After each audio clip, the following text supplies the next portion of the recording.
मेरे भी कुछ प्रश्न हैं, कृपा करके उनके उत्तर देंगे? अवश्य।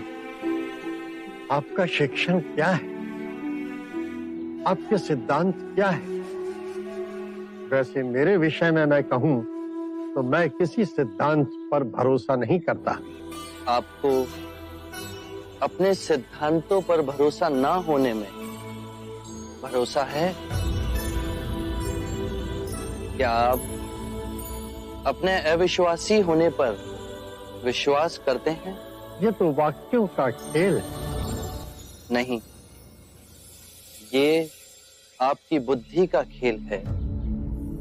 मेरे विश्वास और अविश्वास का तो प्रश्न ही नहीं है।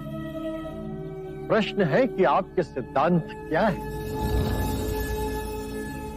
यदि कोई भी व्यक्ति एक बार किसी भी सिद्धांत को पकड़ लेता है तो सर्वप्रथम वो अपनी स्वतंत्रता खो देता है। वो रूढ़िवादी होता जाता है। उसे लगता है कि जो उसका सिद्धांत है वही सही है। उसका विश्वास ही विश्वास है, बाकी सब असत्य है। और जहां विचारों की स्वतंत्रता की बलि हुई, एक ही विचार घेरा डाल लेता है। मनुष्य और संकीर्ण होता जाता है और यहीं से संघर्ष और द्वंद्व की शुरुआत होती है।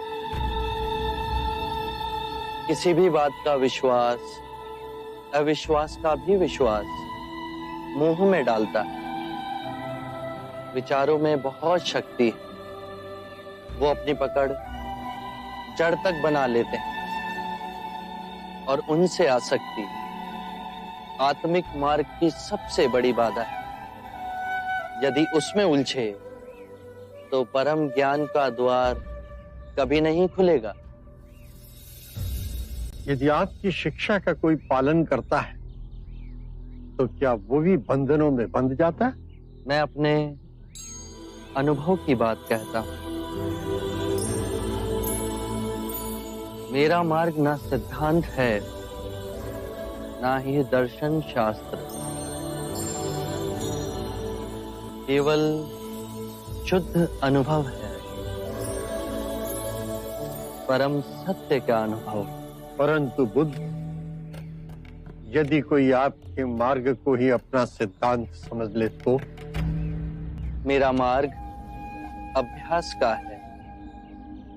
उसे ना तो किसी स्थूल पदार्थ की तरह पकड़ा जा सकता है, ना ही उसे पूजनीय बनाया जा सकता है। मेरा ज्ञान ऐसा समझें कि एक नाव है जिससे नदी पार की जा सकती है, परंतु नदी पार करने के उपरांत हम उसे अपने सर पे तो नहीं ढो जाते ना।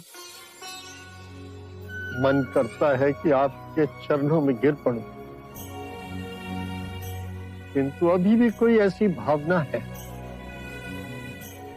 जिसकी पकड़ मुझ पर अब तक है। 3 तरह की भावनाएं होती हैं, सुखद, दुखद और तटस्थ। इन तीनों भावनाओं की जड़ें हमारे शरीर और मन में ही स्थित हैं। भावनाएं तरंगों की तरह उठती हैं और फिर स्वयं ही विलीन हो जाती हैं। मैं कहता हूं कि पहले इन उठती भावनाओं की गहराई में देखो, समझो, जानो कि इनका उद्गम कहां से हो रहा है। चाहे दुखद भावना आए या सुखद भावना, केवल ये देखो कि वो उठ कहां से रही है। जब उसके मूल में पहुंचोगे तो पाओगे वहां केवल शून्य है। ऐसा शून्य जैसे नीला आकाश। वो शून्य तो है, परंतु सबको अपने अंदर समेटे हुए है, एक चादर की तरह। बस अभ्यास करो, धीरे धीरे अभ्यास करते करते ये पाओगे कि लहरें उठना बंद हो गई। परम शांति की जो झील हमारे अंतर में है, वो तो विचलित ही नहीं हो रही। फिर और गहरे में जाओगे तो पाओगे कि भूल कहां कर रहे थे। जो नश्वर है उसे अविनाशनीय समझ बैठे थे। अज्ञान ही सभी विषमताओं की जड़ है।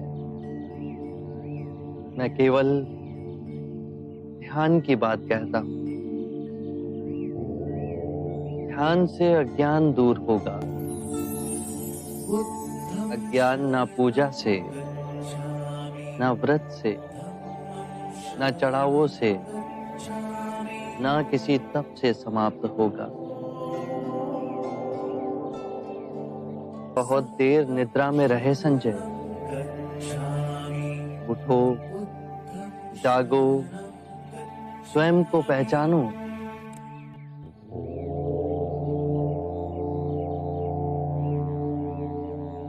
आप दर्पण हैं बुद्ध। आप में झांक कर आज प्रथम बार मैंने अपने सत्य को प्रतिबिंबित होते हुए देखा है। अब मैं अंधों का जीवन व्यतीत नहीं करूंगा। मुझे अपना भिक्षु स्वीकार कीजिए। मैं बुद्ध की शरण में आता हूं। धर्म जो आपका स्वरूप है, मैं उसकी शरण में आता हूं। मैं संघ की शरण में आता हूं। बुद्धं शरणं गच्छामि, धम्मं शरणं गच्छामि, संघं शरणं गच्छामि।